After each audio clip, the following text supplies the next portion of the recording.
Quand la police arrive sur les lieux après l'appel, elle s'attendait à résoudre un simple conflit de voisinage, mais c'est l'appelant au 911 qui finira menotté. Pour comprendre comment on en arrive là, il faut remonter quelques jours en arrière. The big issue we have here is, number one, why would you go into somebody's home and confront them like that? And number Because two, I wasn't thinking straight. and number okay? two, do you think it is all right to grab somebody in their own home on her deck like that? As I said, I wasn't thinking straight. Le 27 septembre 2025, les patrouilleurs sont appelés dans un quartier résidentiel tranquille. La raison ? Une voisine a décidé de prendre la justice en main. Elle a pénétré de force dans la propriété de ses nouveaux voisins. Elle a empoigné la maîtresse de maison par le bras. Et elle a laissé des marques. Ce qu'elle n'avait pas prévu, c'est que les flics allaient arriver et ne pas voir les choses comme elle. Actually, let me tell you real quick. You want to get there? What's that? Hey, ma'am, come here. Hold on. We gotta talk to you. So you can't take a walk over here. Here, come here, ma'am. Ma'am, I'm talking to you. Come here. I'm telling you, just sit tight here for a second, okay? Dès les premières secondes, le ton est donné. La dame ne veut pas rester en place. Elle veut parler, elle veut expliquer, elle veut convaincre. Mais les policiers, eux, ont une autre priorité. Comprendre ce qui s'est réellement passé. Et ce qu'ils vont entendre va les stupéfier. Non pas parce qu'elle ment, mais parce qu'elle dit la vérité sans même réaliser qu'elle est en train d'avouer son propre crime. Can you tell me what's going on? Why we're here? Because they're provoking me, that's why. What does that mean? What does provoking mean? Hold on. Whoa. They want to make me the bad guy. I'm talking to Okay. you, and you are not free to leave, okay? So you can't walk away from me when I'm trying to All right, investigate if a could we crime talk occurred. at my house, No, please? we are here right now. So you chose to walk over here. I am now addressing you out here, okay? Okay, fine. So can you tell me what happened right now? Yes. Elle commence à raconter sa version des faits, celle d'une femme exaspérée, coincée entre une règle du règlement de copropriété et des voisins qui n'en font qu'à leur tête. Elle se voit comme la victime, comme celle qui a essayé de faire les choses bien. Écoutez-la, chaque mot qu'elle prononce va bientôt se retourner contre elle. Last Sunday, between 4:30 and 5:30, they were making this obnoxious noise. As you can see, my deck is straight earshot. Where do you live? I live right there, What number? What house number? 56. So 56, and they live over here, so a couple hundred feet away? I guess, I don't know. Sure, okay. So what happened on Sunday? I came over and told them that there were some rules in the association about making that noise. They said, you're new here, you don't know what you're talking about, we've been here 30 years. Basically, they could do whatever they wanted. They continued. Okay. Even with my windows closed, I could hear that obnoxious machine. Sure. Okay? And this is all on Sunday. Sunday night. Okay. Right, dinner time, can't be out on the deck. Okay. Continued all day Monday, even as late as 7 o'clock. Part of the day Tuesday. On Tuesday, we had a board meeting. I spoke to the president of our board, told him about this. I asked him, what could I do on a Sunday evening like that? He said, call the police. Well, that was not something I wanted to do, okay? Elle ne voulait pas appeler la police. Elle voulait régler ça entre voisins, à sa façon, selon ses règles. Le président de l'association lui avait pourtant indiqué la marche à suivre, claire, légale, simple. Mais elle avait une autre idée en tête. Une idée qui allait la conduire, quelques minutes plus tard, à franchir une porte qui n'était pas la sienne. So when they started up again, Sunday at 5, now does that sound like they were intentionally trying to aggravate me? I think so. I came over to talk to her. She wouldn't turn off the machine. Let's slow down. So what do you mean when you came over, you talked to her? She was on her deck, Okay. making noise. Where did you go? On this side of the deck fence. Okay. I said, can you turn that off? Can Well, I hold talk on. to you? Did you go inside her house? No, not at that point. I was Okay. trying to talk to her. So you were talking essentially outside where we were originally. Correct. Okay. And then what happened She after that? wouldn't turn off the machine. Okay. She completely ignored me, pretended I wasn't there. Okay. I went onto the deck. I tried to grab the machine. What do you mean you don't- went onto the deck? How did you get into the deck? There's an opening right in front of those. So there's a door to the unit? No. Sous l'effet de la colère, elle a franchi le portillon qui représente une frontière physique, réelle, visible entre l'espace public et la propriété de quelqu'un d'autre. Elle a passé ce seuil parce qu'on l'ignorait, parce qu'un souffleur de feuilles tournait encore, et que dans son esprit, ces deux raisons suffisaient largement. There's How you ask your companion how he got on the deck. There's a gate in front of the door to the house. Okay? There's a gate onto the deck. I went onto the deck. I tried to grab the machine to get her to stop and listen to me. She started yelling, "Don't touch me, don't touch me." Their dog was barking at the door. The inside door was open. I knock, knock, knock. There was somebody sitting in there. She saw me.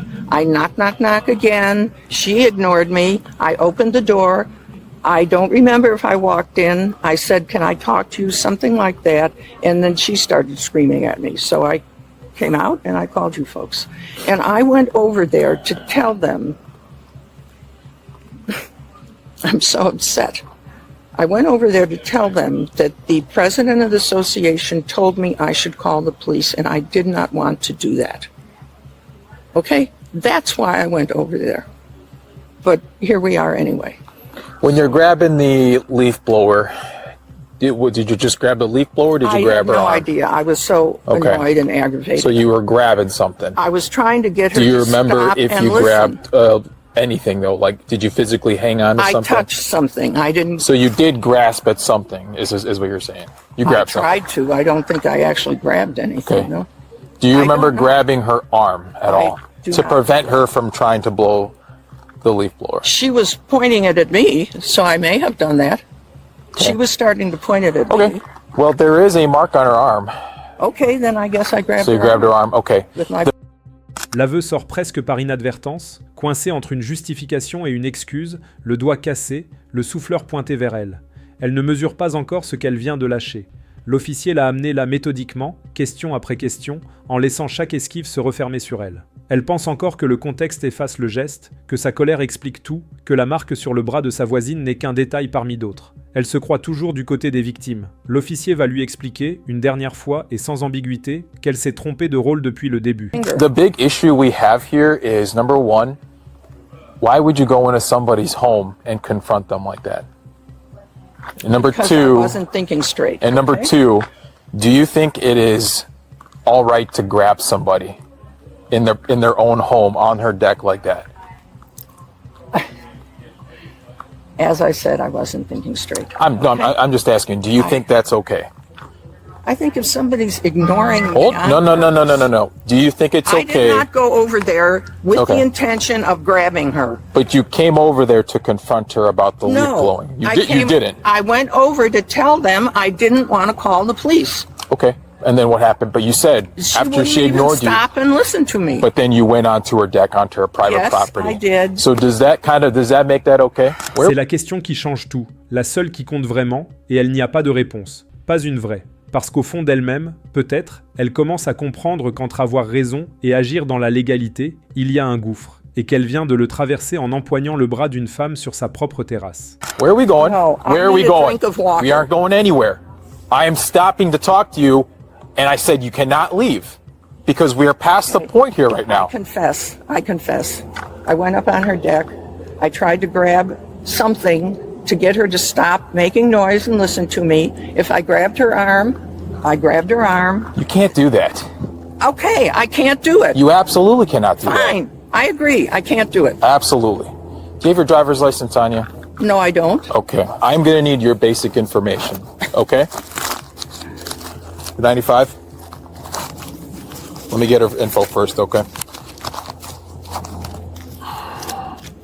So I did have Can a I get a drink conversation. of water? Not right now. How do you spell your last name? Pendant qu'elle épelle son nom, le collègue revient de chez la voisine avec l'autre version, celle de la femme qui a reçu une étrangère sur sa terrasse, celle qui a eu peur. Les deux récits concordent sur les faits, mais divergent sur l'essentiel. L'une pensait avoir le droit d'agir comme elle l'a fait, l'autre savait pertinemment qu'elle ne l'avait pas. After talking to her, she did admit to going onto her property and attempting to stop her. She did say that she grabbed onto something, and she did acknowledge that she obviously entered her property without that consent. So you do understand that you can't do that regardless, right? Mm-hmm. Okay, so you committed a battery, okay? And criminal trespass. You cannot grab somebody. Okay, fine. And you can't I got touch it. anybody. I got it. You do got that, okay. Turn your hands behind your back. You are under arrest, okay? For heaven's sakes. We are past this point, ma'am, okay? Well, they must be loving this. Okay. Will, Let's walk over here. just a moment. My husband Where, has, is he home? Okay, is he home? he is home.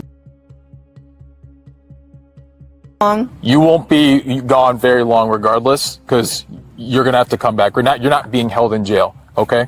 You're gonna get your charges, your documentation, and then you're gonna go to your court date.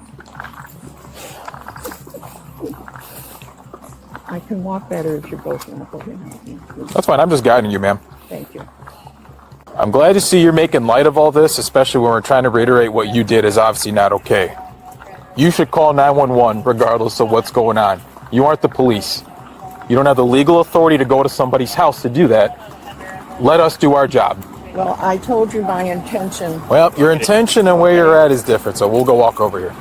Vos intentions et votre situation actuelle sont différentes. C'est peut-être la phrase la plus lucide de toute cette affaire. L'intention ne suffit pas. Le ressenti ne suffit pas. L'agacement ne suffit pas. Dans un état de droit, ce qui compte, c'est ce qu'on fait, pas ce qu'on voulait faire. Karen voulait juste qu'on l'écoute. Au lieu de ça, elle a écouté un juge lui lire ses droits. En fin de compte, elle a été arrêtée et inculpée pour agression aggravée et intrusion criminelle, pour être entrée sur une propriété privée et avoir empoigné sa voisine par le bras, laissant des marques visibles. Elle avait appelé la police pour se plaindre d'un souffleur de feuilles. Elle est repartie dans une voiture de patrouille. Et ses voisins, eux, ont probablement continué leur journée.